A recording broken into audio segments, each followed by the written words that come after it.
Coming at you today with another gel test, 9mm today. I'm going to test this IMI 9mm 115 grain jacketed hollow point. I've been seeing this a lot lately online and for pretty reasonable prices compared to everything else. So I thought I'd give this stuff a shot and see how it does. So advertising die cut jacketed hollow point. Try not to put a shadow on it there so you can see it. Gonna use my Taurus G2C. This might just be yeah, it's the older one, the PT111 G2. Same thing though, so that's the firearm we'll be using today. I got clear ballistics gel and also have Nox ballistics gelatin. So the Nox today is coming in a little thick. For this to be 10% calibration, you want between 2.95 inches and 3.75 inches of penetration. And we're actually coming in here at just a little over 2.5 inches. But we're nowhere near 20% ballistics gel. 20% would be like 1.6 to 1.8 inches of penetration. So coming in there at a little over 2.5, we're actually not that far off from 10%. Probably like 13, 14%, something like that. So maximum would be, you know, we're closer to 10% than we are 20%, but it's somewhere there between 10 and 15% ballistics gelatin. So basically what that means is this is just a little firmer than it's supposed to be. So if the hollow point expands fully, basically you'll see a little less penetration in this firmer medium. So I get the chrono set up too, try to get some reads as we go into the gel, and we'll do a t-shirt test and then also 4 layers of denim. I like to do this, but I've had a lot of guys complain about this. Nobody wears 4 layers of denim. But you know, if you wear something like even this Carhartt there, that's just about as thick as 4 layers of denim. But my extreme winter jacket, because we live where there's snow, if you didn't notice, it's even thicker. So I don't have a problem with this. This does tend to clog up a lot of hollow points, so they won't work. I mean, if you're shooting a guy in the summer, t-shirt's adequate, but I still like to do 4-layer denim tests to see how it performs through that. With that being said, I don't expect a whole lot from these. I think they'll probably do okay through the t-shirt, but I'm betting you that through the denim, they're probably going to clog up and not open real well. And just on one last note before we get started here, I like using these 2 different blocks because some of you guys really like this clear stuff. Some of you guys like the Nox. You're going to see a pretty vast difference in permanent wound cavity. So even with these, I mean, normally I have 10% calibration, but we're a little off today like I discussed. But even though this is a little thicker and this is 10% block, you're still probably going to see larger wound cavities, permanent wound cavities through this. That's just the nature of the stuff. If you want to understand the difference between these 2 blocks a little better, I did make a video on it a while back. I'll put a link to that in the description if you want to know the differences, which there's actually quite a few differences between these 2.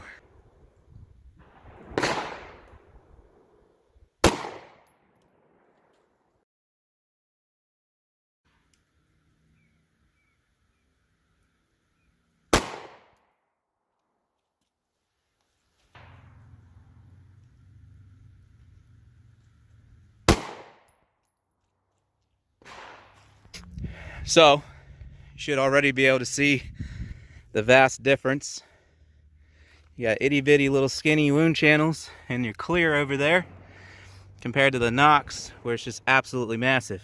Okay, now this first one that exited the block right here in the clear, it's just that little skinny line there, the top one on the very edge, and it exited. But there's our second shot right there. So this one came clear out here and exited, but you can see the wound channel, it's a lot smaller than the second one. So that would mean that that first shot did not expand.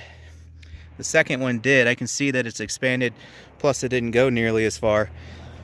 So even with what appears to be similar expansion on that second shot as what we got in the Nox over here, you can see the wound channel much smaller. So again, if you want to know have a little better understanding of the differences between these, make sure you check the link in the description for that video that I made about these. So with that being said, through the t-shirt, your penetration on the Nox today, you can see we got a little bounce back there, 13 1/4 roughly. And then over here These are 16-inch blocks. So the one we did capture there, coming in about 17 and a half, 17 and 3/4. So this channel here, and sorry I'm blocking the light there, but about the only way I can record this, and right there, almost 2 inches wide. And you can see that that was almost immediate, and clear back to here at about, for nearly 5 inches there. So that's actually a pretty nice permanent cavity there. And like I said in the beginning of this video, these are actually coming in a little stiff. If they were actually perfectly calibrated at 10%, where they would be softer, that wound channel would likely be a little bit larger still. And there's our bullet there. But that doesn't look like very uniform expansion. I think that the reason that's as large as it is because that's so mangled. It actually became pretty wide diameter there due to the ununiform expansion. So let's throw the denim on there and watch these things fail.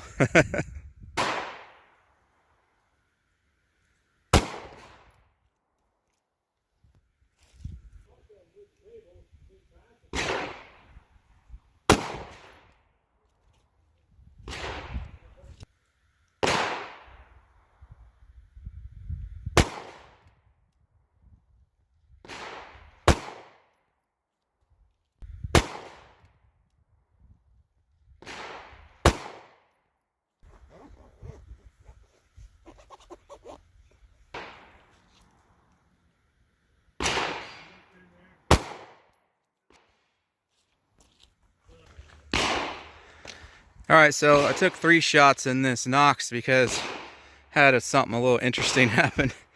I did 2 in the clear just to give it more than one chance to expand through the denim, which I really didn't think it was going to do. But one of these, there was 2 BBs here, if you recall from the beginning. I actually smacked one of those BBs. So that actually caused that one to expand right there behind my finger if I'd move it. So that was obviously skewed results. So that was the reason for the 3rd shot. And you can see both of them here not expanded at all. That one only expanded because it smacked that BB that was sitting right there. You can even see there's part of the jacket there. And then there's the 2 from the clear over here. And there they are, 0 expansion. So over here you can just see 2 little skinny wound channels from that. However, right here you have this massive thing. That's from one of them, looks like the bottom one, where it actually either did a complete, either a half tumble or a complete tumble. It depends on how they're sitting here. Well, they're both facing forward. So that's either the bullet yawed and created a lot of drag and thus that wound channel, or it did a complete 360 flip. But that's why you're getting that massive cavity right there. Whenever a bullet tumbles or yaws or anything like that, it always makes that big channel. So a lot of people get confused about that and think that, oh wow, that round's really cool. It left a really big permanent cavity, but in reality that's all it is. And that's a prime example of that.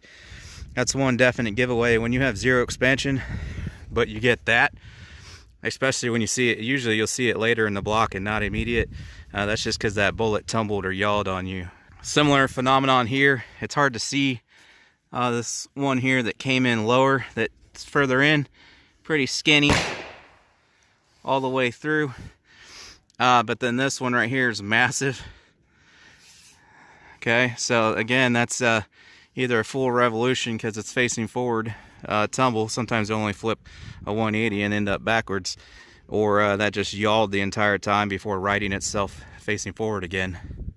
Alright, so due to 0 expansion on these clear blocks over here, we got one sitting at just past 21 here, about 21 1/4 roughly. And then the other one here is sitting at about 22 3/4. Then over here on the Knox, if I can get this lined up, about 19 1/2 on that one. That's 21, so this one's coming in at nearly 22 inches. So pretty similar penetration between the 2 blocks. And that's probably because this is, like I said, a little stiffer today than 10%. Typically when no expansion occurs, you'll see further penetration in this when properly calibrated at 10% than you do in that.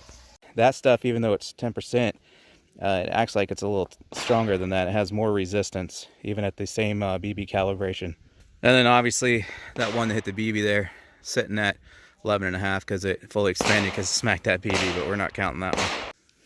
All right, so there's the bullets pulled out. This one you see separated here at the Knox, that's that one that smacked the BB, so it doesn't count. This up here, there's no real point in me pulling these two out because they're going to look exactly the same as these because there's zero expansion. But that is the one. So that's the one that did expand through the clear. And then here's the one that expanded through the Knox. So both of these were T-shirt.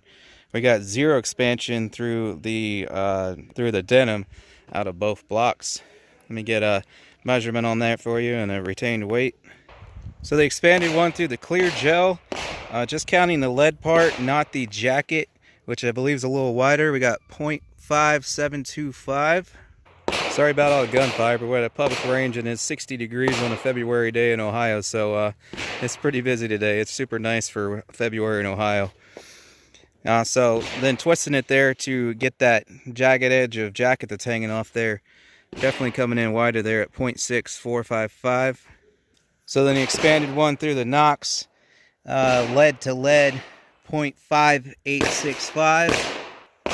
And then with it turned to get the measurement with that jacket hanging off there, this shifted on me a little bit, but I had the accurate measurement on it. 0.6710.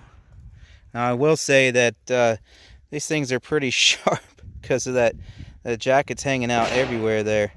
So these have a lot of cutting potential. They're not smooth by any means. They have very sharp and jagged edges. So your retained weight on the clear expanded one there, 111.34. It's moving around. I think it's because that block's wiggling in the wind a little bit. And then the expanded one through the clear here, coming in at 116. And I do see it's moving around a little bit too. It's got to be, I just got hit with shit. Anyways, because it's sitting up here, it's wobbling a little bit and it's throwing it. When I played with this at home, there was no numbers moving, so it's just because this table's wobbling.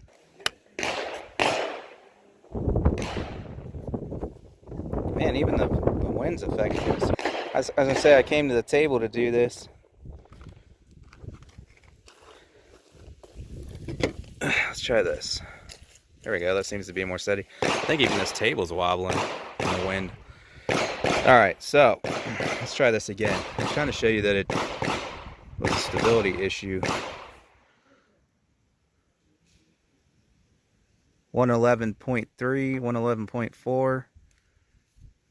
Yeah, see at the house it didn't do this to me at all. That was the clear block one. And then the Knox. Yeah, I just felt, like literally I felt a gust of wind and then that moved. So this thing is very sensitive. But this is actually a reloading scale. So it goes to a very fine amount. So I think that's why it's so sensitive. It's even picking up the breeze from the wind, adding weight or taking away weight depending on the angle of the wind.